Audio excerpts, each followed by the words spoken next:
Hello, everyone, and welcome back to the series Road to 2000.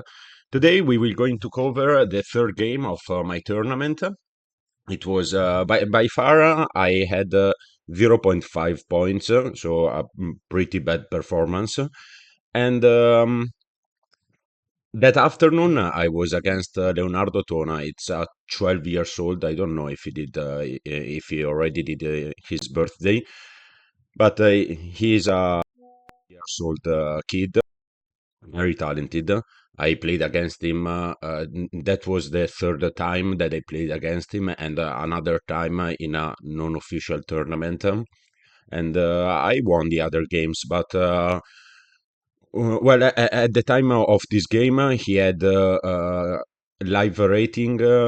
I think he was around 1990, so pretty high, near candidate national. And yeah, and his real rating, let's say in the FIDE page, it's was 1906.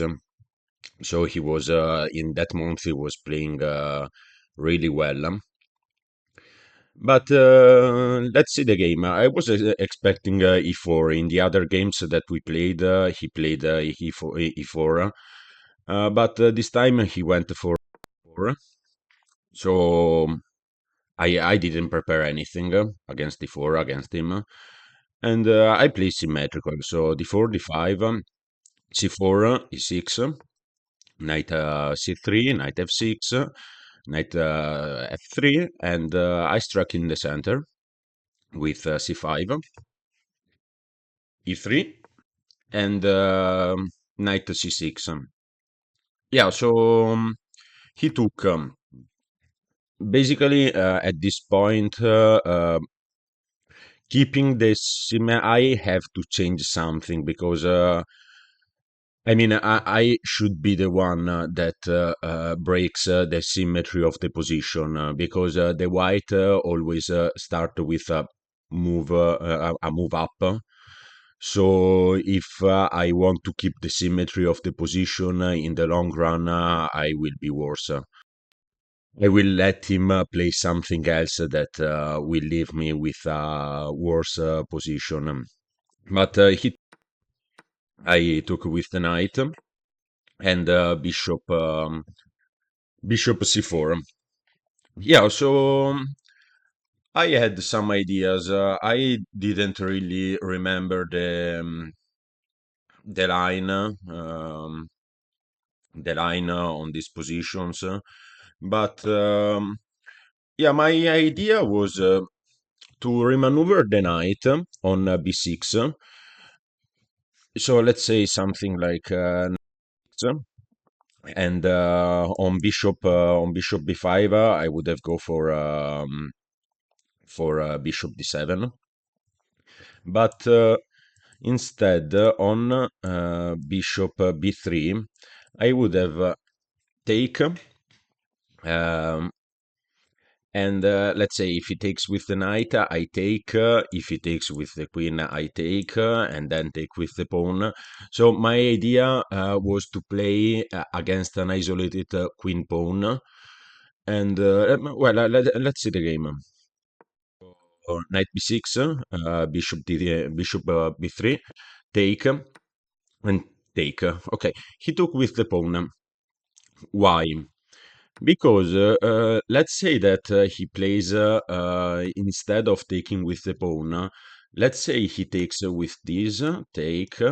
Also with the queen. I mean, it's. I just want to show you a concept, and as you can see by from the eval bar, it's completely equal. But it's easier for black to play because when you are playing against an isolated queen pawn, so the white, the part that has the isolated pawn, wants to push that pawn. So he wants to control this square, and go for a push of this pawn. I want to control the same square, and if I can trade enough pieces in the long run, in the end games, let's say I trade all the light pieces like the bishops, the knight, and we only remain with. So in the end game, this pawn will be a weakness because it can be protected by other pawns, and his king and his rooks will be stuck on guarding that pawn. So yeah, so my idea was that was just playing against an isolated queen pawn, try to gain that pawn, be a pawn up, and then push for a win. Okay, so now it's easier to understand why he took with the pawn. First, he develops his bishop, but second and more important, he doesn't trade uh, more pieces because the more pieces we trade, the better it's for me. So yeah, so I developed the knight, the bishop e3. Okay, and knight b5. Why knight b5? Because the same reason as before. I want to control the d5 square. And to control the d5 square, when you are playing against an isolated pawn, you want a knight to be placed in front of the pawn. A knight and not a bishop, because the knight can control more squares. Also in front of the in the other part of the pawn.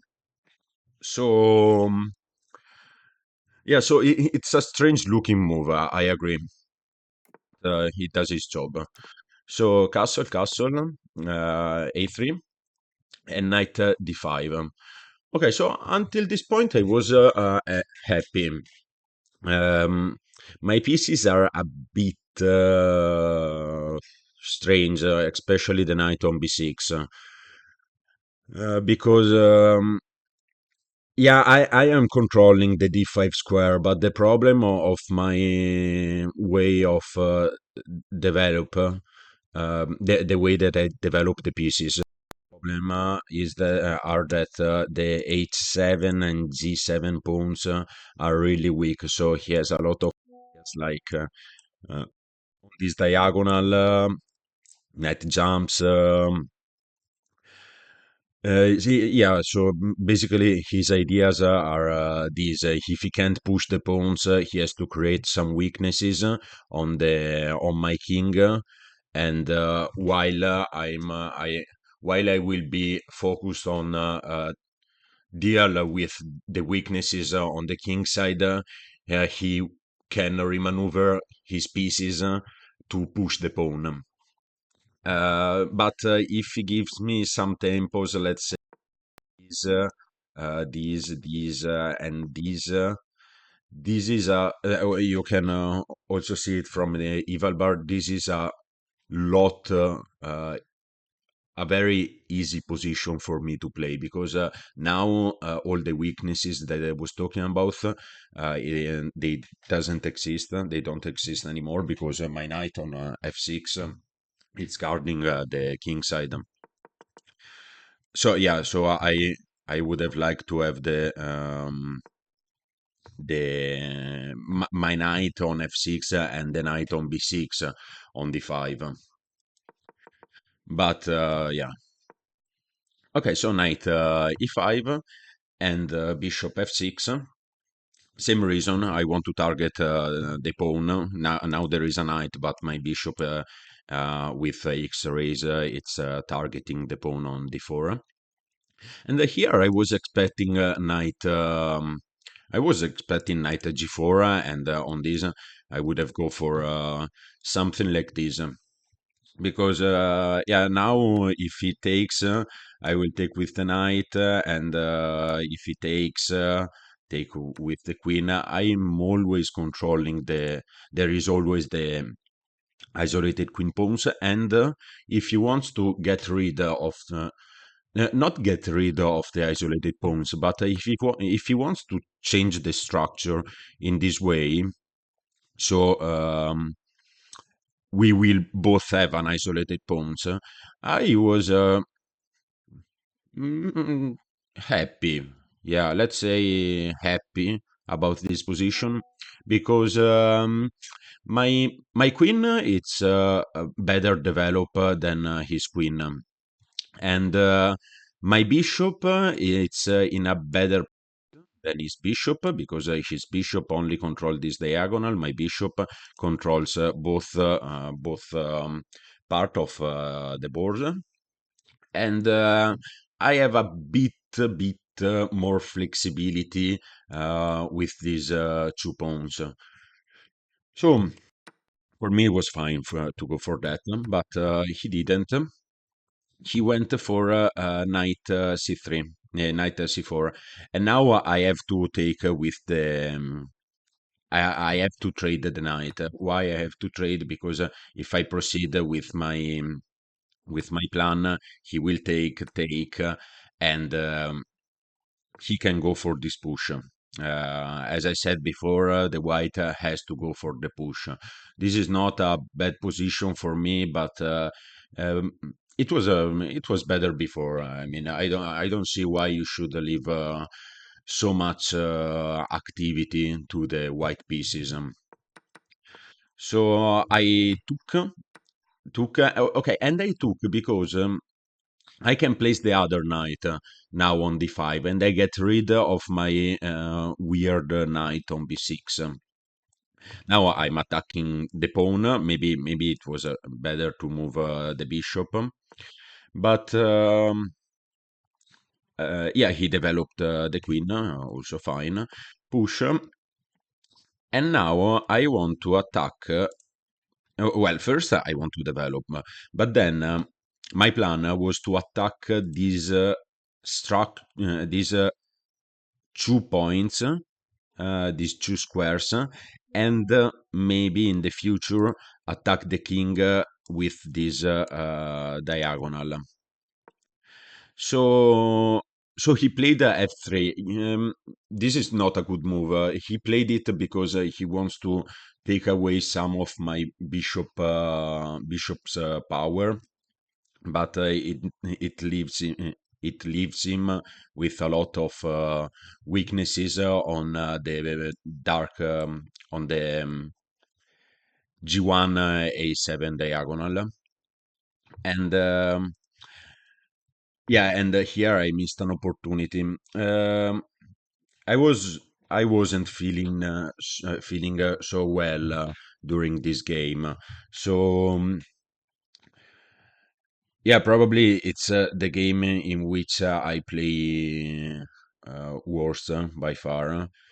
Uh, I played rook c8 because I was going for a trick.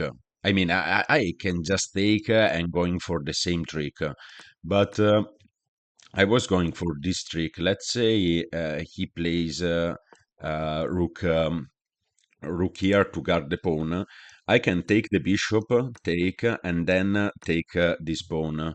He can't take because, as I said before, the f3 push gives me a lot of attack on this diagonal.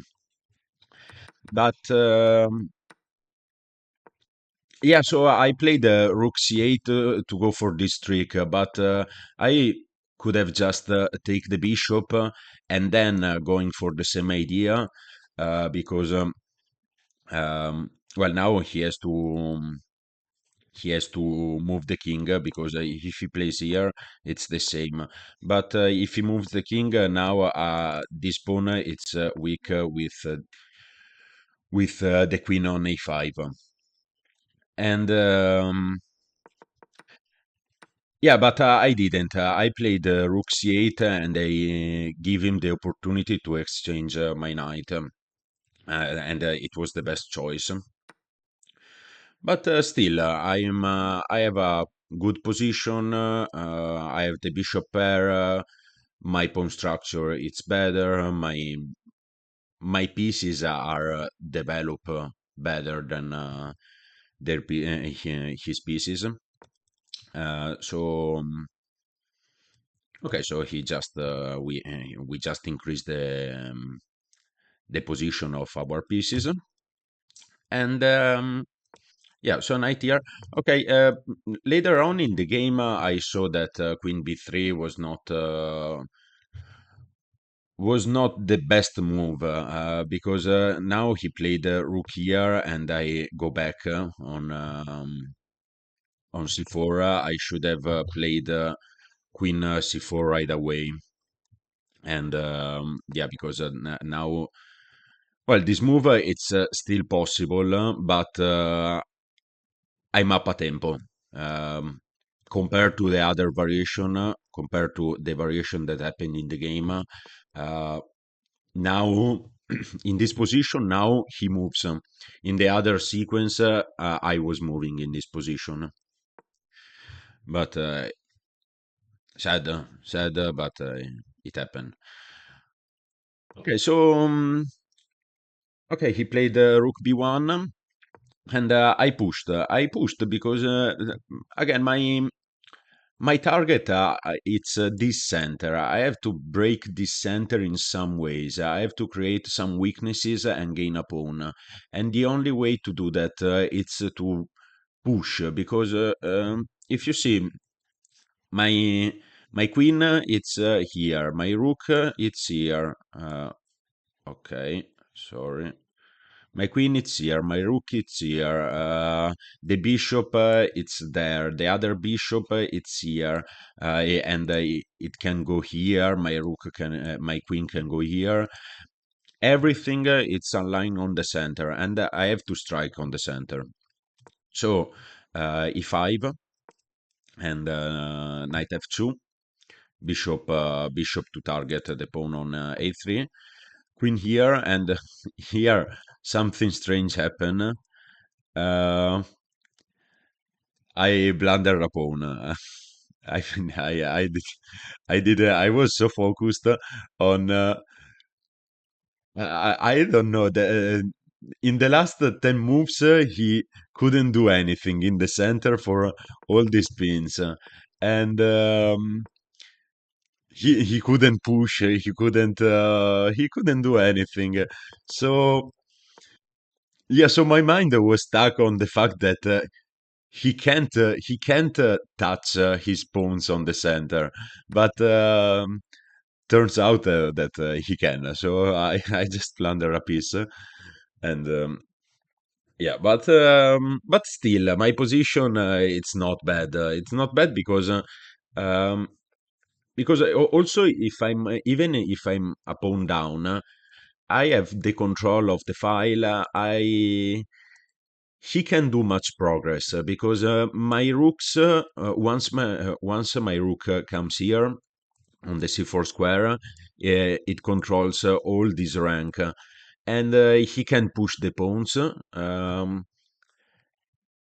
and his king will weak, and yeah. So also even if I'm down a pawn, I have a good position, but the fact that I'm down a pawn, it's important because now you can see the evil bar. You say, ah, well, it's equal, but during the game,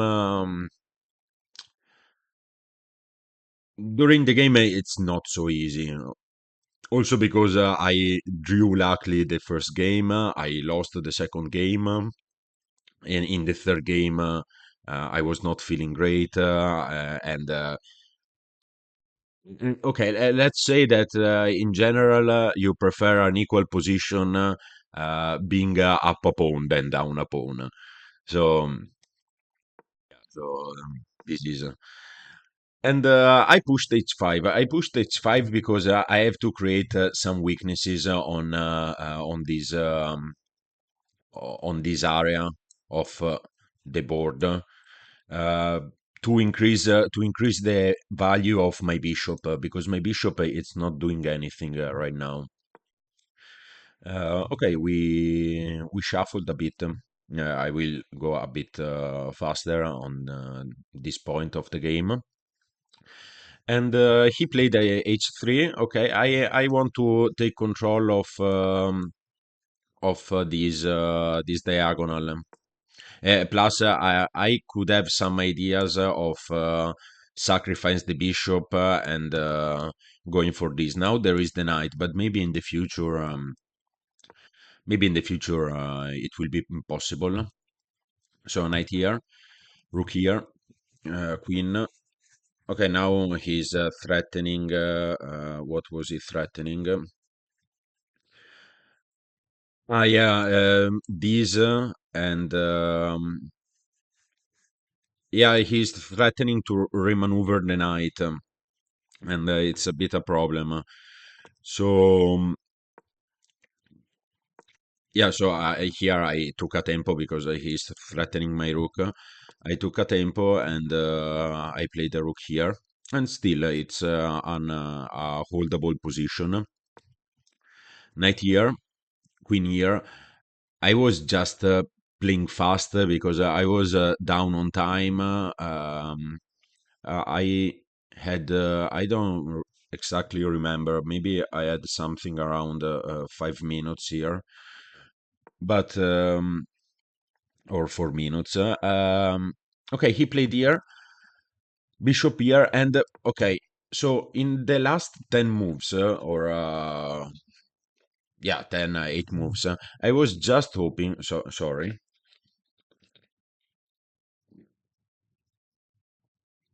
In the last 10 moves, I was just hoping, only hoping, that he was moving his bishop, this bishop, because uh, this bishop it's cutting in half the board, and it prevents my rook from attacking. It's preventing a lot of stuff, and he moved his bishop, and I didn't have so much time. I had like 3 minutes, 2 minutes, and here I was like, I could play rook here or rook here, but still it's a nightmare position. I didn't calculate so much. I kinda had a feeling that there was something strange in the king side position. So I went for the sacrifice. He took, and I took. Okay, now I will take away the evil bar because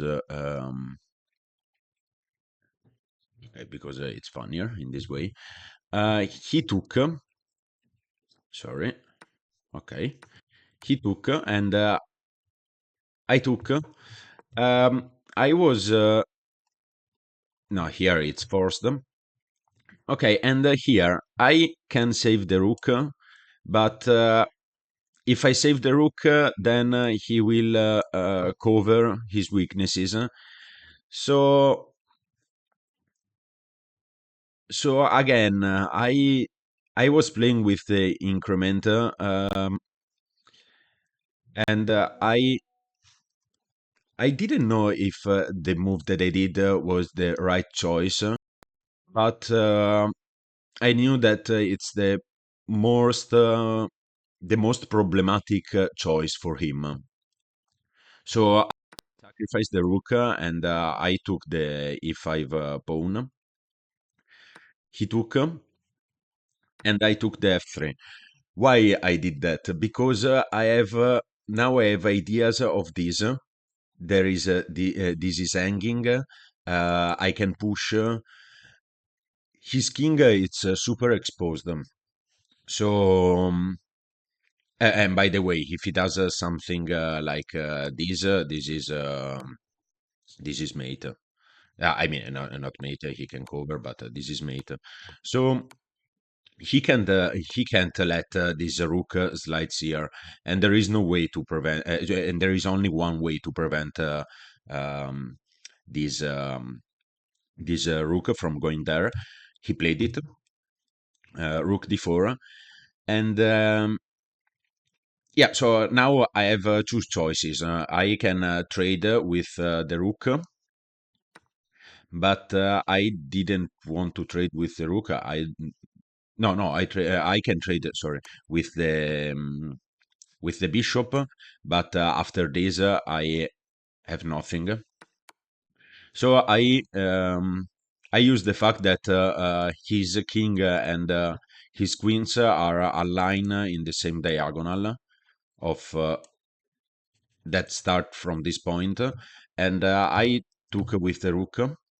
So now he took check, and I enter on the in the this end game because I saw that I couldn't lose this end game. I mean, I can't because I have too much pawns, and I am the one that it's pushing for the win. But yeah, he played knight f5. I played here. Okay, and here something really strange happened. Um, Again, maybe I talk about that in the other video about the psychological factors. I was before this game. I was not feeling great. I didn't sleep properly, and yeah, for that, and also for the fact that the first game didn't go as I was hoping. The second game was a disaster, and I played the second game like 5 hours before I reached this position, so not so much. And the emotions, the emotions are important in this type of situations. Yeah, so here I asked for a draw. I mean, if a position like this happen, like if I would have started the game with this position on the board, I would not ask for a draw. I mean, I would not even agree for a draw. But you are playing. You drew the first game. You lost the second game in a very bad way, positionally, super. It was a nightmare. Here I was down a pawn. I was down a pawn for uh, 10 moves that are 1 hour. 1 hour of my time, maybe 40 minutes, and 40 minutes of his time. So you are down a pawn for 1 hour and 30. And yeah, I was playing with the increment. I mean, a lot of factors, and my nerves didn't hold. So for sure, I have to improve on this stuff. But yeah, I asked for a draw because I just want to stop the bleeding.